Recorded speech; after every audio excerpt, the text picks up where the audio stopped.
All right, welcome to this explainer. Have you ever looked at a map of the US and just kind of stared at how wildly different the states are in scale? I'm not just talking about culture or climate here, but the sheer mind boggling size of the land compared to the actual humans living inside it. Well, today we are unpacking a massive statistical anomaly from the Factile channel where the numbers completely toss our geographical intuition right out the window. Let's get into it. So here's the central riddle for us today. Which two U.S. states share the exact same population but have land sizes that are literally worlds apart? It's such a great question, right? Because naturally, we just assume a massive chunk of land holds way more people, or conversely, that a tiny state must be pretty empty. But data absolutely loves to prove our assumptions wrong. Put on your detective hats for a second and lock a guess in your head before I give it away. Okay, moving to section 1, exploring the common guesses. Let's look at our first pair of suspects, Iowa and Connecticut.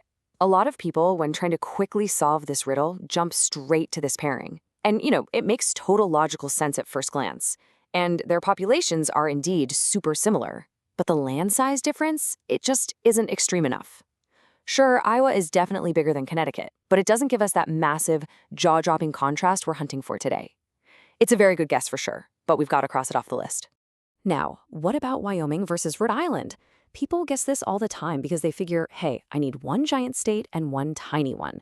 And Wyoming is huge, while Rhode Island is obviously famously tiny.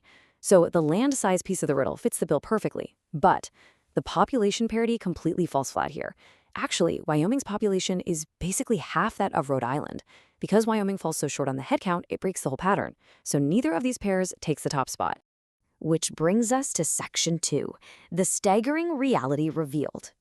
100 times. Just let that sink in for a second. The real pair of states we're looking at is separated by a size difference of almost 100 times. We aren't talking double the size or even 10 times the size. One of these states is nearly 100 times larger than the other one. And yet, incredibly, their populations are almost identical. It's just wild. Are you ready to see who they are? Boom, it's Montana and Rhode Island. The scale here is just absolutely staggering. On one hand, you've got the vast, sweeping expanse of Montana, taking up a whopping 147,000 square miles of land. And on the other hand, you have Rhode Island. At just 1,500 square miles, it is barely a blip next to a giant of a state like Montana. To put that in perspective, the sheer mathematical contrast of this landmass is completely unbelievable. But here is the real mind-blowing twist we've been building up to, 1.1 million. Despite that massive 100 times size discrepancy we just looked at, both the giant and the miniature share an identical population of about 1.1 million people. Montana has about 1.1 million humans, and Rhode Island has almost the exact same number.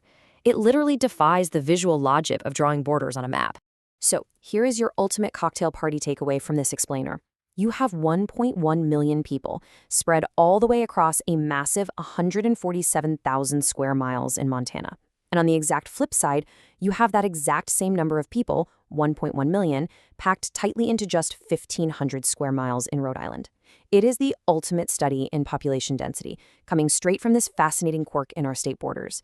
It's the exact same amount of human life, just organized in radically different spatial ways. So I want to leave you with this thought today. When populations are exactly equal, but the physical space they inhabit is 100 times different, how does that geography change the human experience? The numbers prove that space and population rarely align the way our brains naturally expect them to. Thank you so much for joining me to unpack this mystery. Keep questioning the map, keep focusing on the data, and I'll catch you in the next explainer.